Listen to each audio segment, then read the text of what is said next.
வெற்றிவேல் முருகனுக்கு அரோகரா. என் அன்பு குழந்தையே, யார் தடுத்தாலும் சரி, உன்னை விட்டு போன உன்னுடைய உறவு திரும்ப உன்னிடமே வர ஆசைப்படுகின்றது. காரணம் என்னவென்று கேட்டால் நீயே அதிர்ந்து விடுவாய் பிள்ளையே. நீ இப்பொழுது உன்னுடைய உறவை பிரிந்து தவித்து வருகின்றாய். நீ தவித்து வரும் சமயத்தில் எப்பொழுதும் அந்த உறவை நினைத்து கொண்டு இருக்கின்றாய். என்ன முருகனப்பா, என்னுடைய வாழ்க்கையில் நீங்கள் கஷ்டத்தை மட்டுமே கொடுக்கின்றீர்கள், நான் நிம்மதியாக இருக்க வேண்டும் என்று நீ என்னிடம் கேட்பது எனக்கு புரிகின்றது. வாழ்க்கை பயணத்தில் எவ்வளவு சமாளித்து பயணம் செய்தாலும் அது நம்மை காயப்படுத்தாமல் விடுவதே இல்லை.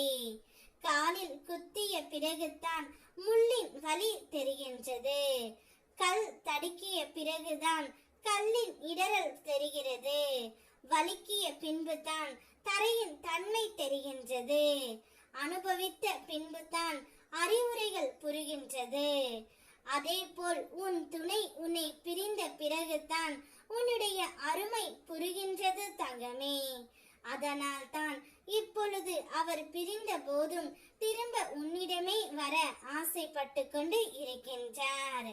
வாழ்க்கையில் நீ அடைந்த அனுபவங்கள் உன்னை சிதைப்பதற்கு அல்ல தங்கமே, செதுக்குவதற்கு என்பதை புரிந்து கொள்.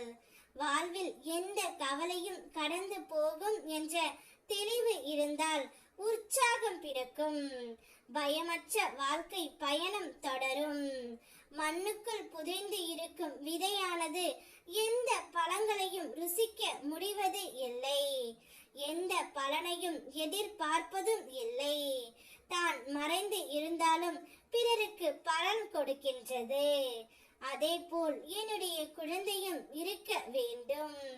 நீ யாருக்கும் எதையும் செய்யவில்லை, எந்த துரோகத்தையும் நீ செய்யவில்லை என்பது எனக்கு தெரியும் தங்கமே.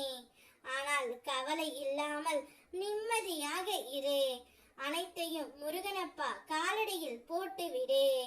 இப்பொழுது உன் உறவு உன்னை தேடி வந்து கொண்டு இருக்கின்றது.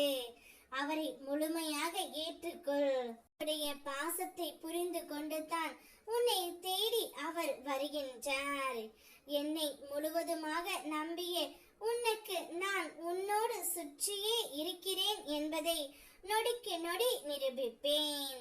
உன்னுடைய வாழ்க்கையில் இனி மங்களகரமாகவும் சிறப்பாகவும் இருக்க போகின்றது. நீ எதை செய்தாலும் என்னிடம் ஒரு முறை கூறிவிட்டு செல். அனைத்தையும் உனக்கு நல்லபடியாக நான் முடித்து கொடுக்கின்றேன். வெற்றிவேல் முருகனுக்கு அரோகரா.